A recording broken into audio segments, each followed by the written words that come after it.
নমস্কার, আমি স্বপ্না মহাপাত্র, বাড়ি পূর্ব মেদিনীপুর জেলায়। আমি এখন পাঠশালা একাডেমিতে ৮ মাস ধরে পড়ছি।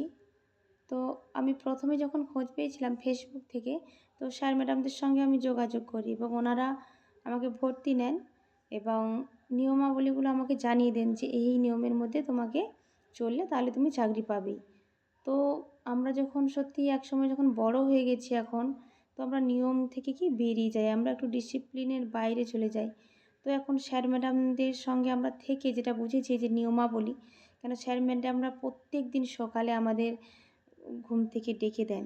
প্রত্যেক দিন একটা লিঙ্ক দেন, আমাদের একটা ভয় থাকে যে লিঙ্কে না জয়েন হলে নানা রকমের আমাদের আর ভর্তি নেবে না বা আমাদের ক্লাস থেকে বের করে দেবেন, বিভিন্ন রকম নিয়মাবলী থাকে।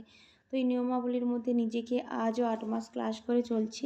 স্যার ম্যাডামরা খুব যত্ন সহকারে আমাদের পড়ান, প্রত্যেক দিন ভোরে পরীক্ষা নেন এবং প্রত্যেক মাসের শেষে আমাদের একটা পরীক্ষা হয়।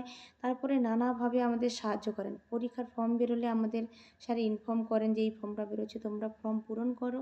আর যদি আমরা ফর্ম করেছি কি না তার জন্য আমরা কপি পাঠাতে বলে, কোথায় আমাদের ভুল হয়েছে প্রত্যেকটা জিনিস। তো এই পাঠশালা একাডেমিতে পড়ে আমি একটাই জিনিস বুঝেছি যে সত্যি ভেঙে যাওয়া মন কীভাবে আবার নতুন করে আশা নিয়ে বসে যে আমি চাকরিটা পাবোই। সেটা আমার ক্ষেত্রে আমি বুঝেছি।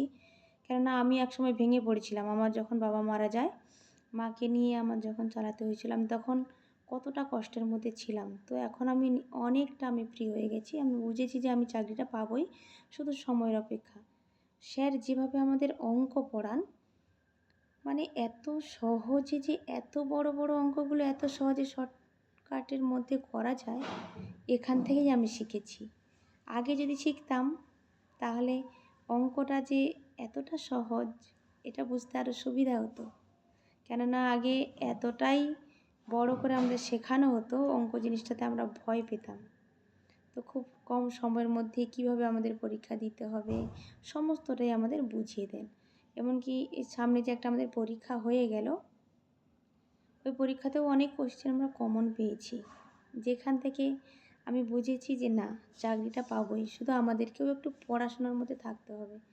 যেখান থেকে আমি পেরেছি, আমি কাজের মধ্যে ঢুকে গেছিলাম, তো সেখান থেকে আবার বেরিয়ে মন স্থির করলাম যে না, স্যার ম্যাডামরা এতটাই ভালোবাসেন, এতটাই অনুপ্রেরণা দেন, স্যার এতটাই মোটিভেট করেন যে না, আমি পারবই, আমার মধ্যে সেই ক্ষমতা আছে, আমাকে পারতেই হবে। স্যার বারবার বলেন যে তোমরা পারবে, শুধু চেষ্টা করো আর এই নিয়মের মধ্যে তোমরা সুন্দরভাবে নিজেকে গড়ে তোলো।